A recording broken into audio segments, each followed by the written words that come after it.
حضرت حذیفہ بن یمان کہتے ہیں میں باپ کے مرنے پہ اتنا نہیں رویا جتنا عمر کے سوال پہ رویا۔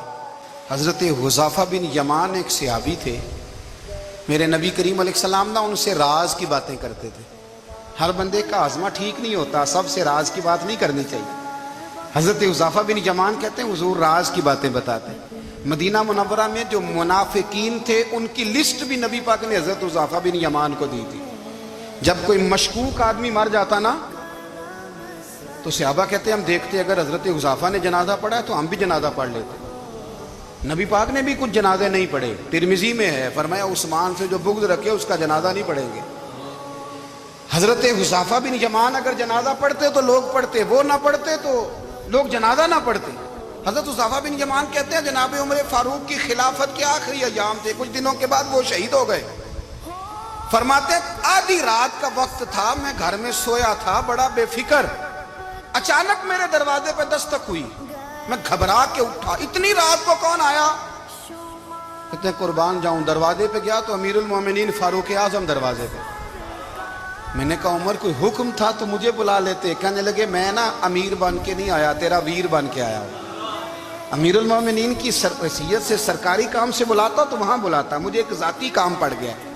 کہتے ہیں میں نے عمر کو گھر کی اندر بلا کے چارپائی پہ بٹھایا، میں نے کہا حضور میں غریب آدمی میں کیا آپ کے کام آ سکتا ہوں؟ تو کہتے ہیں انہوں نے نا مجھے ساتھ بٹھا لیا، پھر میرا ہاتھ پکڑ لیا، کہنے لگے تو عمر کو جانتا ہے؟ عمر جھوٹ نہیں بولتا، تو جانتا ہے عمر وعدوں کا پکا ہے؟ کہا حضور جانتا ہوں۔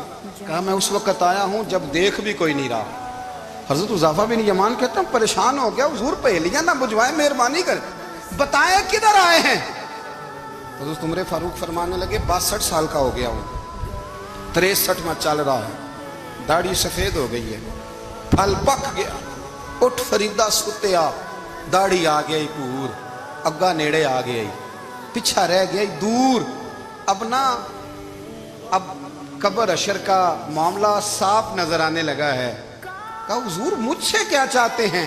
حضرت عمر رو پڑے، کہنے لگے آج میں عشاء کے بعد نکلا ہوں تو نبی پاک کے صحابہ مجھے نیک کہہ رہے تھے، پھر میں نے بچوں کی ماں سے اور بچوں سے بھی پوچھا ہے، وہ بھی مجھ سے راضی ہیں، پر حذیفہ تیرے ساتھ نبی پاک راز کی باتیں کرتے تھے، سچ بتا کہیں عمر کا نام منافقوں میں شامل تو نہیں؟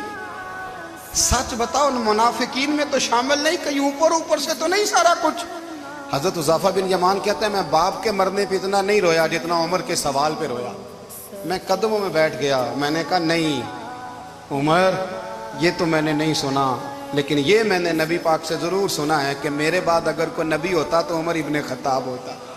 یہ میں نے اپنے کانوں سے سنا ہے کہ عمر جس گلی سے گزرے شیطان رستہ بدل جاتا ہے۔ یہ میں نے اپنے کانوں سے سنا ہے کہ 950 سال حضرت جبریل جناب عمر کی شان بیان کریں تو پھر بھی بیان نہیں ہو سکتا۔ یہ میں نے ضرور سنا۔ دوستو ساری زندگی حضرت عمر نے اگر دوسروں کا محاسبہ کیا تو اپنا اور اپنے بچوں کا بھی کڑا خیال رکھا، اپنی ذات پر بڑی توجہ دی۔